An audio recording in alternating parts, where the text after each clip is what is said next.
Welcome back to the deep dive. Today we're tackling something really critical: heirs property. Our mission is to break down some dense legal stuff into knowledge you can actually use to protect your family's future. Yeah, this isn't just some obscure legal point. It's genuinely one of the biggest threats to building and keeping generational wealth in America, especially when it comes to land. Absolutely. And we're calling this conversation Chopping It Up: Understanding Heirs Property and Protecting Your Family Legacy. Which is a great title. Right, it's kind of a play on word. Chopping it up literally points to how land gets divided, fragmented into these small, messy pieces. That's the fractional ownership problem. Mm. But it also means, having that frank, maybe difficult conversation that so many families put off. And that conversation really has to start with the main trigger. What happens when someone who owns property dies intestate? Meaning, without a proper will or estate plan in place. Okay, so intestate, the state steps in, right? But what does the state actually do, and why is that so risky for the property itself? Well, it automatically creates a specific type of joint ownership. It's called tenancy in common. And this is the absolute crux of the problem. Tenancy in common. How's that different from other ways people might own property together? The critical thing here is that unlike, say, joint tenancy with right of survivorship, where if one owner dies, their share automatically goes to the surviving owners, tenancy in common doesn't work like that. Each owner's fractional share is treated completely separately. So when an owner dies, their little piece doesn't go to the other co-owners. It passes down to their own heirs according to state law. And that's how the chopping up accelerates, generation after generation. Exactly, it just fragments further and further. Okay, let's unpack that. How does the state decide who those heirs are? Let's use an example. Say we have a landowner, Bill. Bill owns land, dies intestate. You said who inherits might be? Surprising. Oh, definitely. The law has a very strict formula, a kind of recipe it follows. It doesn't really care about Bill's wishes or his actual family relationships if they weren't formalized. Let me give you a couple of scenarios that catch people off guard. Okay, hit us with the first one. You mentioned an estranged spouse. Right. So Bill dies. He has a surviving spouse, but they don't have any kids or descendants together, and Bill's parents have already passed away. In many states, that surviving spouse inherits Bill's entire interest in the property. Okay. But here's the kicker. This can be true even if Bill and his spouse were legally separated for, say, 20 years and hadn't spoken. If Bill owned that land with his siblings, suddenly those siblings have a new co-owner who might be completely disconnected from or even hostile to the family. Wow. So the legal marriage status trumps everything else, even decades of separation. The court can't just look at the reality of the relationship. In most cases, no. Without a will stating otherwise, the law just sees surviving spouse. The statutory formula is rigid. Legal marriage is the deciding factor, not the emotional reality. Okay, that's tough. What about this scenario with Bill's parents? This one also trips people up. Bill dies, he has a spouse, but again, no children or descendants. But this time, Bill's parents are still alive. Okay. In that situation, the spouse doesn't get everything. Bill's parents become co-heirs with the spouse. Imagine the surviving spouse thinking they inherit the family home outright, only to find out their in-laws now legally own a chunk of it. It happens all the time. That would be a shock. And what if there's no spouse, no kids, no parents? Where does it go then? Then it goes to Bill's siblings, equally divided. And here's another layer. If one of Bill's siblings has already died, their share doesn't disappear. It passes down to their children, Bill's nieces and nephews. So you could end up with cousins, maybe even distant relatives you barely know, suddenly becoming co-owners of the family farm or homestead. Precisely. You lose all control. The state's formula dictates who gets a piece, whether it's someone you trusted or someone you actively disliked or even someone you never met. That's the real lesson of intestacy, isn't it? Surrendering control. Absolutely, and that's how the vulnerability just snowballs. You might start with, say, 2 siblings owning land. By the third generation dying intestate, you could easily have 20, 50, even 100 owners. And that makes doing anything practical impossible. Pretty much. Think about trying to get disaster relief funds after a hurricane or a simple home improvement loan. You need to prove clear ownership. Trying to track down 50 cousins, get everyone to agree, sign documents, it becomes a legal and financial nightmare. Often it's just impossible. Let's talk about the scale of this. The numbers you mentioned earlier are pretty sobering. Where is this problem most concentrated? It hits certain communities much harder than others. Estimates suggest around 60% of African American owned land, particularly in the South, is held as heirs property. That makes it incredibly vulnerable. 60%, wow. Yeah, and you see similar really high rates in Native American communities, in parts of Appalachia, among Latino families in the colonias along the border. Often these are families with lower incomes, less access to affordable legal services for things like estate planning. And there's that disconnect you highlighted. Something like 90% of older landowners say they want to pass their assets on. Right, the intention is there. They want to leave a legacy. But maybe 40% or more haven't actually made a will or any kind of plan. It's a huge gap, and it sets the stage for disaster. Historically, the consequences have been just devastating.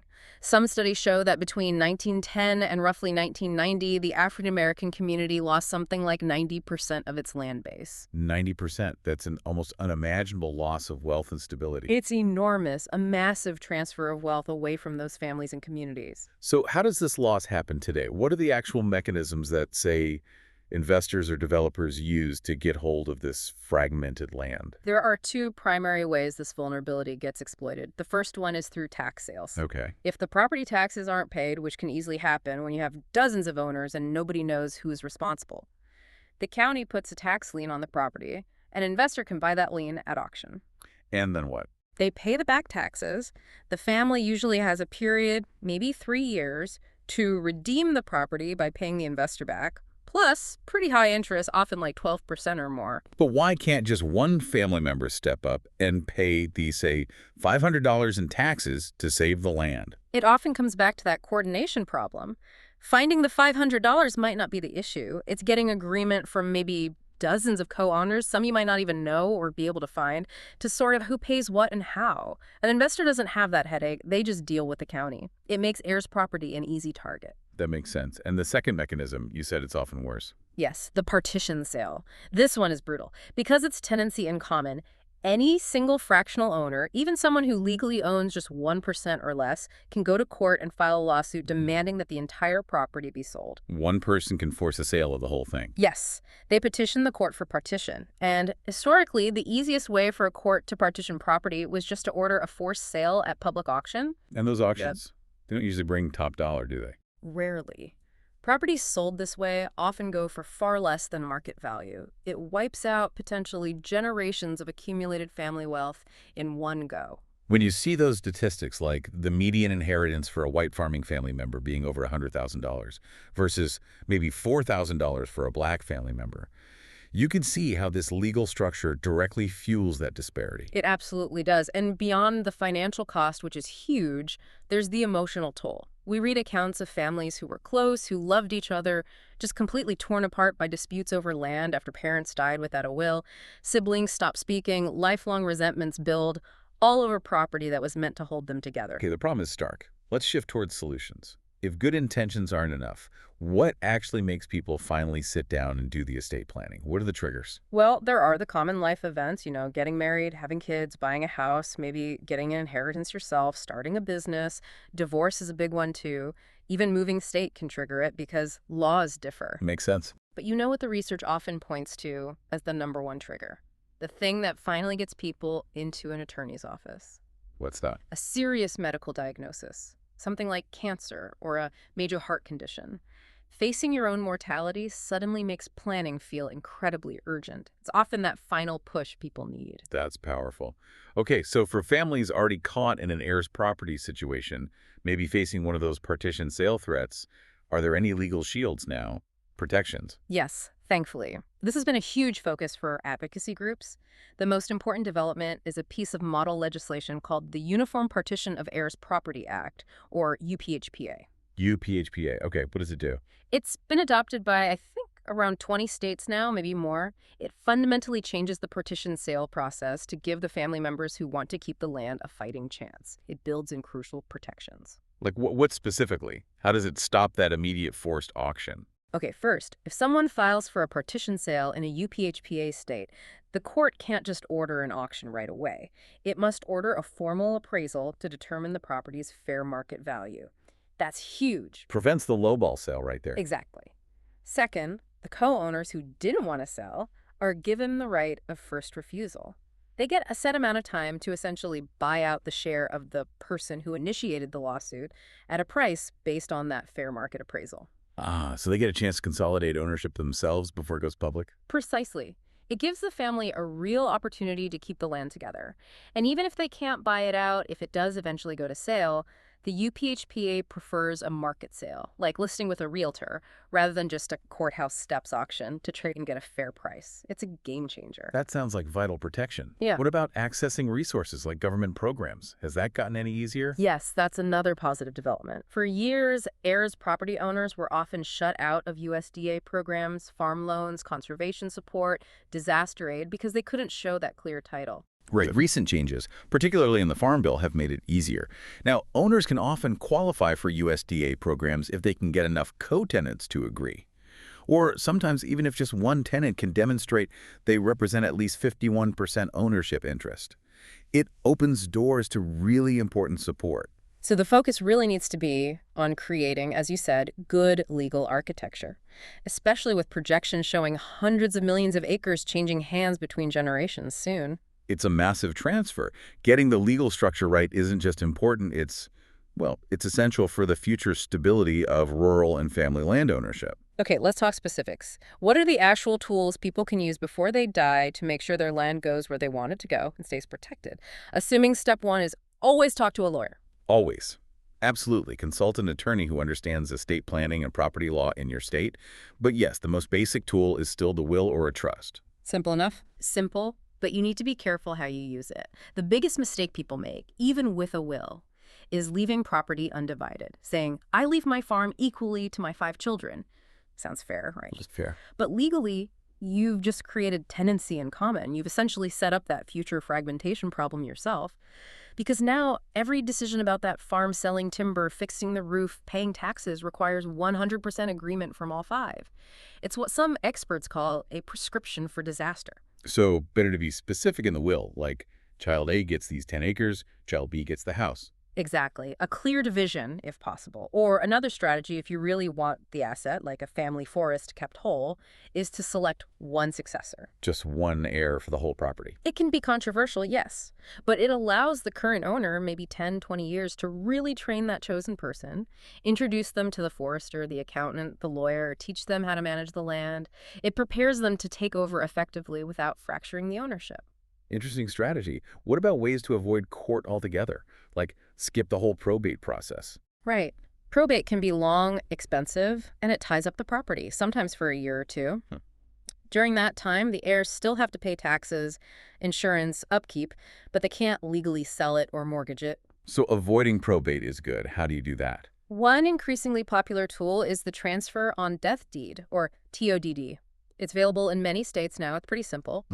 You file a deed that basically says, when I die, this property automatically goes to this named person. It happens outside of probate. Sounds great. What's the catch?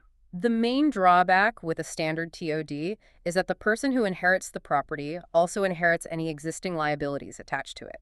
Mortgages, liens, any debts secured by the property, they transfer right along with the title. Oof. So the heir could get a surprise bill along with the house? Potentially, yes. Yeah. Which leads to an enhanced version available in a few states: Florida, Texas, Michigan, West Virginia, Vermont. It's called a ladybird deed, or technically an enhanced life estate deed. Ladybird deed. Okay. How's that different? It also avoids probate, like a TODD. But, crucially, the original owner retains complete control during their lifetime. They can still sell the property, mortgage it, whatever, without the heir's permission. And, importantly, it generally protects the property from the deceased owner's unsecured debts, like medical bills after death. The heir gets the property cleaner, so to speak. That sounds like a much better deal for the heir if it's available in your state. It definitely offers more protection, yeah. Now, what about families where the land is already super fragmented, like dozens of owners? Can they sort of put the genie back in the bottle? It's much harder at that stage, but not impossible. Simple wills aren't enough then. The family really needs to work with an attorney to create a more formal governance structure. Like what? Usually, forming a family LLC, limited liability company, or a land trust. Or sometimes a detailed tenancy and common agreement. These basically create a legal entity or a binding contract that sets out the rules. Rules for what? For everything. How decisions are made, maybe majority vote instead of unanimous consent. Who's responsible for paying taxes and expenses? How shares can be sold or transferred, maybe giving other family members the first right to buy. It replaces the chaos with a formal, manageable system and can protect the land from partition sales. So it imposes order where there was none. Exactly. It provides that crucial legal architecture. And if a family just does nothing, throws up their hands. Well, then they're basically forcing the issue into court eventually, through probate when the current owners pass. And the judge won't be sorting out family dynamics. They'll just pull out the state's intestacy statute, that recipe book, and divide the property according to that formula, regardless of what the family might actually want or need. All control is lost. Hashtag tax tags out pro. This has been incredibly illuminating, a real deep dive into why planning is so critical. We absolutely have to echo what all our source materials say. This isn't legal advice. It's information to raise awareness. You must talk to a qualified attorney or tax advisor about your specific situation. Absolutely essential. Every family situation is unique. And maybe a final thought to leave you with. Connect this heirs property issue to the bigger picture. We're seeing this massive generational transfer of land happening right now. The 370 million acres figure you mentioned. Right. At the same time, we have growing development pressure, population growth. Some projections say the U.S. could hit 500 million people by mid-century. The loss and fragmentation of good farmland, forest land, it's accelerating. So keeping family land together, creating that stable ownership structure, it isn't just about protecting one family's wealth anymore. It's actually becoming increasingly important for our collective future, for food security, environmental stability, sound resource management. It impacts all of us. That's a powerful final point. Keeping land intact is about more than just individual legacy. It's about community and national stability, too. Yeah. Well, thank you for breaking all this down for us. Hopefully this deep dive sparks some important conversations and actions. Hope so. Thanks for having me. We'll catch you next time on The Deep Dive.